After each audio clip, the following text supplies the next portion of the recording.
Are you looking for a way to describe your trained machine learning model, or figuring out how your trained machine learning model is dependent on individual feature values with considerable amount of data that you have? Well, you can still have interpretable ML using Apache Spark, and this is the right video for it. Let's go!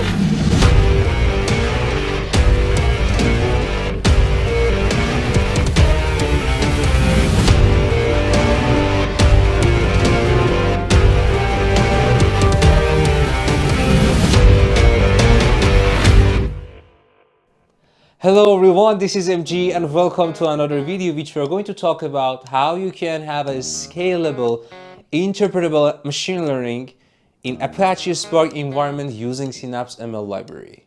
That means even if your dataset is huge, you can still have an interpretable machine learning classification or regression model to figure out the overall performance of your model and how individual feature values are contributing to that prediction, regardless of if they are numerical or categorical features. Let's check it out. Before we start, make sure you subscribe and hit the bell icon so you will get notified for the next video. Thank you. Alright, if you remember in our previous video, we already talked about how you can use Synapse ML for scalable interpretability in your machine learning use cases, specifically for computer vision tasks, which was the topic of the previous video. So add that video to the top right of this video, so you can click here and check that video out.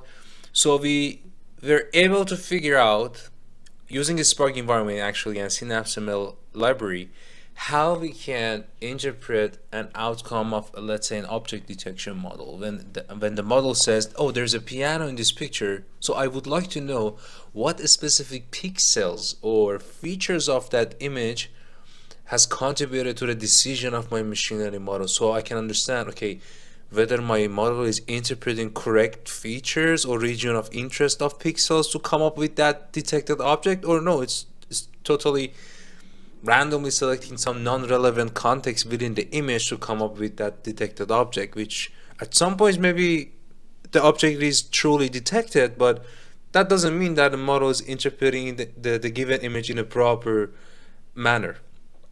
So now in this video, we want to sort of have still interpretability, but using again a Spark environment with Synapse ML library, which enable us for even the time that we have large observations, we can still apply interpretability because here we're using a Spark.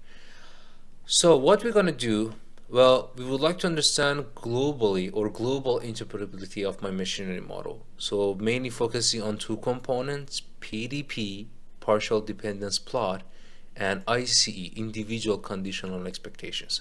So what are these two? Let's start with what is PDP. So PDP try to show you the marginal effect of one or two features that have the predicted outcome of a machine learning model, right? So let's say here we're gonna go with the feature called age of individuals that actually is one of my features that I have in the data set. So I want to understand within this numerical feature or categorical feature, let's say gender or race, we would like to know when and how predictions are being impacted. Let's say on average, when I am changing the age, how my predicted value is changing and it's impacting the final outcome. So it's a sort of global understanding of the dependency of my predicted value based on the input feature, as an example age, or even categorical feature, which you're gonna double check. But then what is individual conditional expectations, or ICE?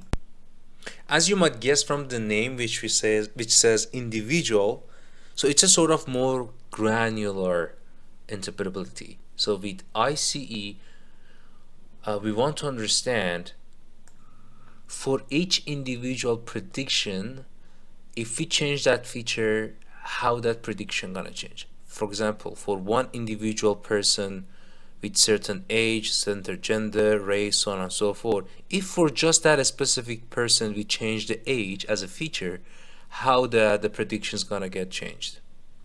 And then if we do this for all individual inputs that we have for each individual person that we have, we're gonna see changing just their age, for example, how the final value is gonna be changed. So we'll go through these two through examples and this notebook, which makes much more easier to understand.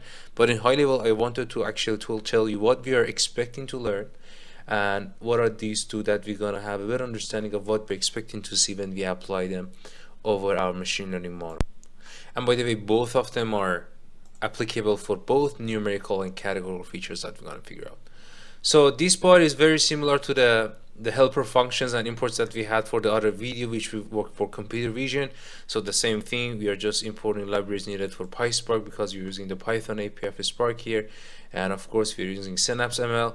By the way, I already explained how to install Synapse ML in previous video, but just show you quickly what you need to do. Go to compute and the compute cluster that you're using, let's say for this specific experiment, and go to library section, just click on install new, click on Maven, and here you need to put the coordinates. And what is the coordinates? This is the coordinates needed for installing Synapse ML as of now. So this is available in Synapse ML documentation. I'll try to add this to the link of this, to the description part of this video as well. So as soon as you have that installed, you're good to go to leverage Synapse ML within your notebook. So let me go back to my notebook. So we talked about these packages, Synapse ML, as you can see, ICE transformer. This is how we are importing that from Synapse ML explainer. And then I'm going to train a model, a classification model, and then apply interpretability. So let's figure out what is that data and what is that model.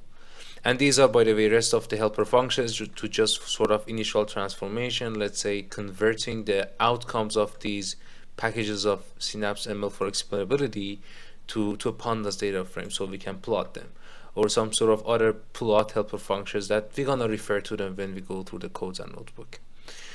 So this is the data set. It's an open source data set, very famous one, adult census income. So basically we have features like age, work class, education, some specific other ways related to the educational or job status of each specific patient here, and the label that we are individual person here, and the label that we are going to predict is income. So we would like to classify if with the given features the outcome would be less than 50k or close or equal to 50k. So that's a sort of binary classification based on the given features that we have here. Now let's train a model. Here are my numerical and categorical features, and certainly you need to encode using one-hot encoder here, encoding your categorical features. So I'm defining this initial transformation as a pipeline, and after applying all those transformations and encoding the categorical ones, I have this pipeline ready to be fit over my data frame here. And then I have a model ready to get evaluated. So the model that has been trained here is GPT classifier, and then what we would like to do is trying to first of all apply that trained model over the data set and start to actually evaluate the model and see what's going to be the label and the predicted or true value versus predicted value. And you can see here with evaluation, here are some initial results of first 100 rows, the predicted one versus the true category of the income based on the data set we evaluated. Now here's the time that we're gonna start with PDP. Again, what is PDP? We want to understand within numerical or categorical feature when the prediction is gonna be impacted on an average mode. So on average, when we change, for example here, age, how the prediction is gonna change, how my model is dependent on age for predictions. That's a better kind of definition.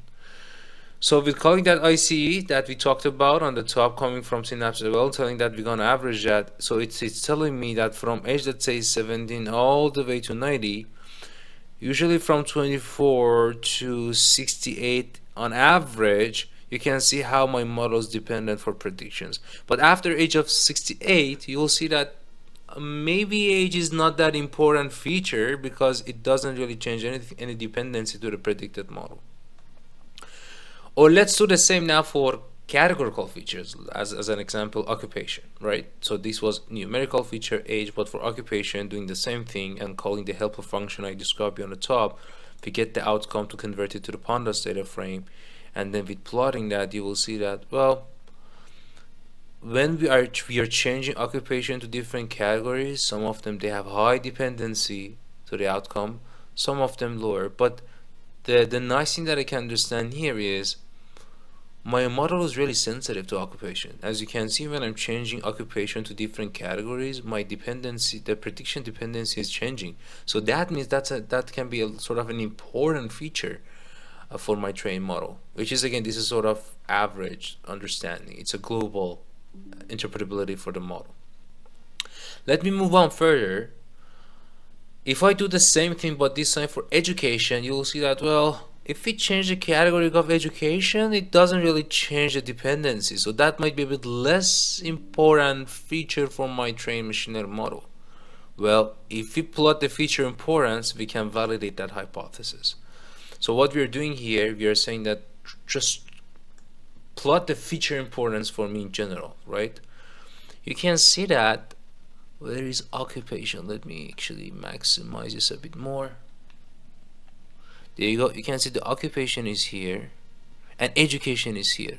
So our hypothesis is sort of correct, because now education is a more important feature compared to, occupation is more important feature compared to education.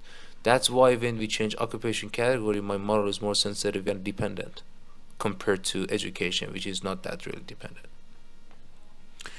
Now move on this time to ICE. Let's have a little bit more granular observation. Instead of averaging, let's say, the age dependency or occupation, education, now let's categorize this dependency for each individual person that I have in that data set. Let's say for age. So here we can see with age, and I'm again using IC transformer here. You have to specify what is your target column that you want to assess. For example, here age, and you will see that for each individual person, how changing just age will impact the prediction and what is the dependency. Of course, with averaging all, you will see this is the average one we already saw on the top, which was actually here. That is the PDB plot for age. Now we made this more granular for each individual patient to see how this average is coming from when we specified average. So this is how it's coming from. There you go. So it sort of tells you that although for some of the individual person, maybe even after, let's say, age of 68 or 75, it is impacting the model, but for average observations, age after 68 is not really impacting the prediction, or less important, I would say. And also, if you want to have more granular observation, as we did for this numerical feature, but now this time for categorical feature, that's another sort of type of plot you can do for ICE for categorical features. Well, that seems to be a bit busy and noisy plot, but just make it a bit clear. It says that, and you can see each round of this line is for different individual person that we have in the data set. If the blue line is centroid, or I would say is more center focused, that means that the effect of that or importance of that specific individual feature value is less. And when that black line is closer to the outer line, that means it has more importance and effect. So for example, I can see exact managerial one is less important for specific individuals compared to, let's say, farming or fishing for occupation. You can see it is less actually important.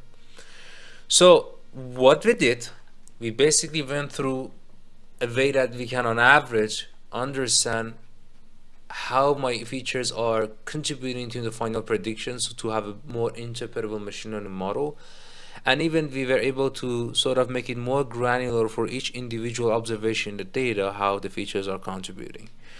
The initial challenge here would be, well, if I have large amount of this data set, large amount of observations, you know that calculating these feature importance and dependencies is extremely compute expensive. So that's why Synapse ML contribution here is very valuable, because it is using a Spark to sort of mitigate that initial challenge. So that's why we call it scalable interpretability for machine learning. This is model agnostic, so you can use this for any regression classification model. In aspect of model format, you can use ONNX format, Spark ML models, and CNTK even. And it is actually also relevant for the time that you have medium to high feature cardinality. So Synapse ML interpretability is still applicable for your use case. And the number of observations that you would like to explain, because you're using a Spark, it is unlimited. So this is an evolving also package as well. I'll add the relevant reference that you can grab these codes from there and check that out. If you have any questions, write down in the comments, and that's all. Hope you enjoyed the video. If what you did yesterday seems big, you haven't done anything today. Dream big, my friend, and take actions. See you next week.